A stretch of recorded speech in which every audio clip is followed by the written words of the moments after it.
इस वक्त आप आराम से बैठकर इस वीडियो को देख रहे हैं, मगर मैं आपको कहूं, आज जिस जगह पर आप अभी बैठे हो वो जमीन आज से करोड़ों साल पहले 8,500 डिग्री के तापमान से उबल रही थी, या जिस जगह पर आप बैठे हैं वो जगह लाखों सालों तक बर्फ से ढकी हुई थी। ये दोनों बातें सच हैं। इस 15 मिनट की वीडियो के अंदर आप पृथ्वी के 450 करोड़ साल के सफर को देखने वाले हैं।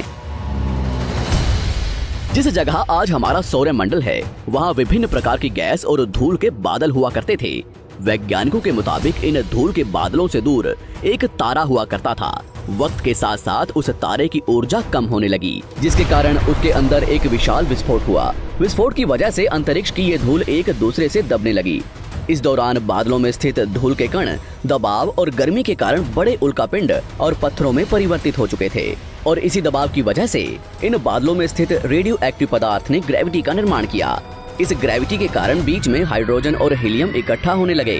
बीच के इस भयंकर दबाव के कारण एक विशाल विस्फोट हुआ, और इसी विस्फोट के कारण हमारे सूरज का जन्म हुआ। अंतरिक्ष में फैले एस्टेरॉयड यानी क्षुद्र ग्रहों में भारी वजन की वजह से सूरज के करीब आकर सूरज की परिक्रमा करने लगे। धीरे धीरे इन्हीं एस्टेरॉयड में भारी टकराव हुआ, जिसके फलस्वरूप मरकरी, विनस, अर्थ और मार्स जैसे ग्रहों का निर्माण हुआ। वैज्ञानिकों के मुताबिक उस वक्त पृथ्वी और मार्स यानी मंगल ग्रह के बीच थिया नामक ग्रह सूरज की परिक्रमा किया करता था।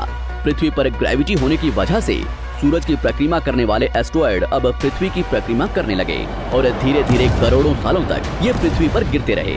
और ऐसी ही घटना हमारे पड़ोसी ग्रह थिया पर भी हो रही थी, जिसके कारण थिया पृथ्वी के और करीब आने लगा और आकर पृथ्वी से टकराया।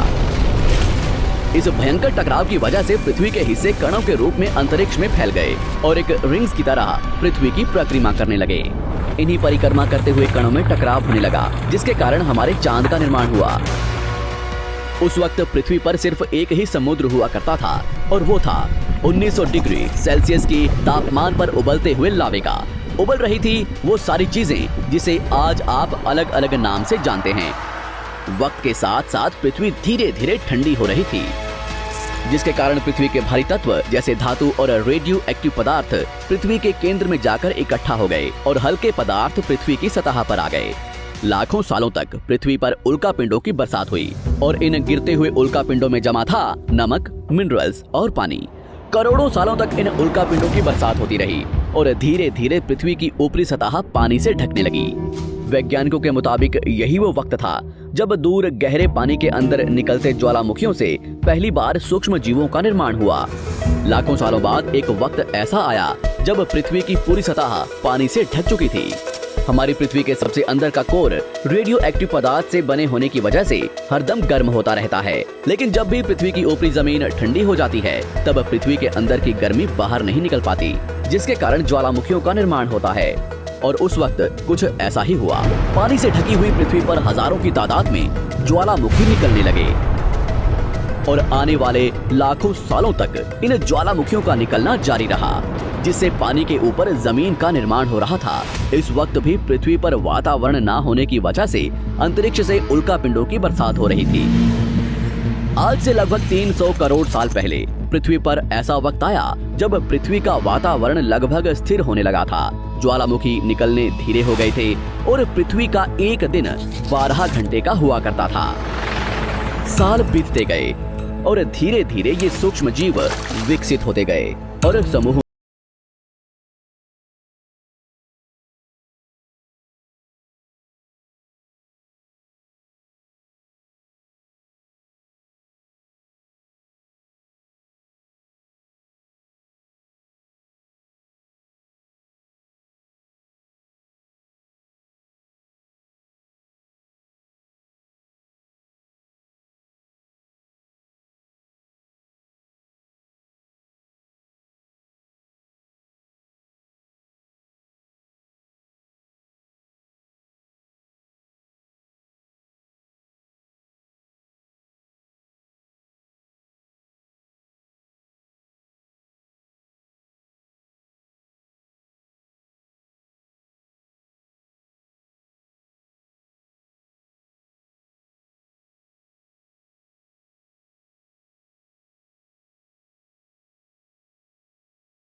चुकी थी।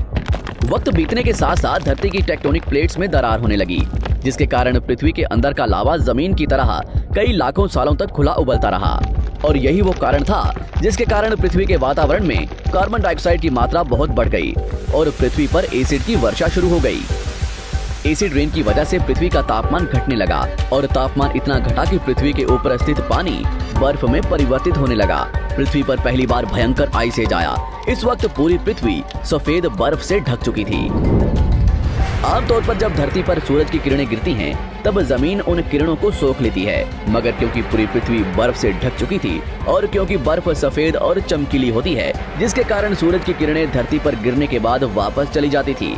इसी कारण से पृथ्वी कई लाखों सालों तक बर्फ से ढकी रही, मगर फिर से पृथ्वी के अंदर स्थित गर्मी ज्वालामुखी के रूप में निकलना शुरू हो गई और इन ज्वालामुखियों से निकलने वाली गर्मी ने बर्फ को पिघलाना शुरू कर दिया। इसी बीच पृथ्वी की गहराई में बचे कुछ सूक्ष्म जीव धीरे धीरे बदल रहे थे और अब वो ऑक्सीजन को अपने शरीर को बड़ा और जटिल बनाने के लिए इस्तेमाल करने लगे थे। इस बीच पानी में अलग से भी छोटे समुद्री पौधे निकलने शुरू हो चुके थे। बाहर जैसे जैसे ज्वालामुखी निकल रहे थे, वैसे वैसे वातावरण कार्बन डाइऑक्साइड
करोड़ साल पहले पृथ्वी की तरफ आज के माउंट एवरेस्ट से भी बड़ा लगभग 4.5 लाख करोड़ किलो जितना वजनिया उल्कापिंड लगभग 80,000 किलोमीटर प्रति घंटे की स्पीड से पृथ्वी की तरफ आ रहा था।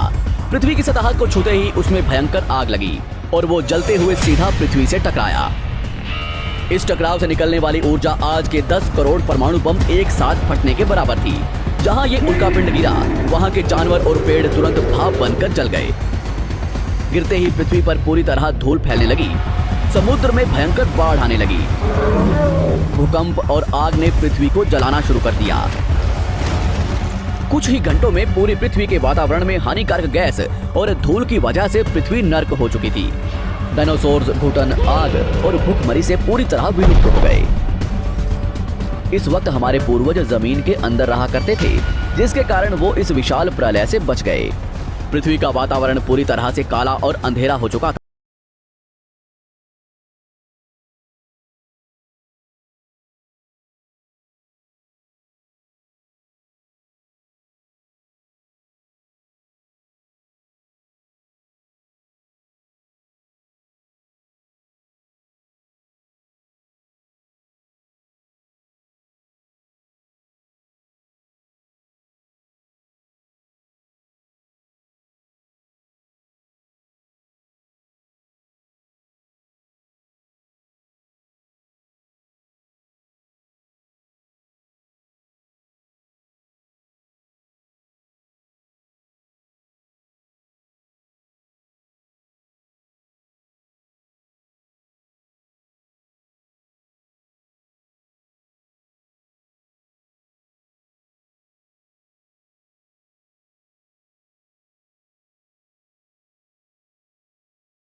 मगर हमने इन 100 सालों में जितना पृथ्वी को गंदा और तबाह किया है, उतना आज तक किसी भी प्रजाति ने नहीं किया होगा। हम फिर से धरती को गर्म कर रहे हैं और कार्बन डाइऑक्साइड की मात्रा बढ़ा रहे हैं। वैज्ञानिकों का मानना है कि पृथ्वी पर फिर से विशाल परिवर्तन होने वाला है। भविष्य में पृथ्वी कैसी होगी, जानेंगे हमारी अगली वीडियो में।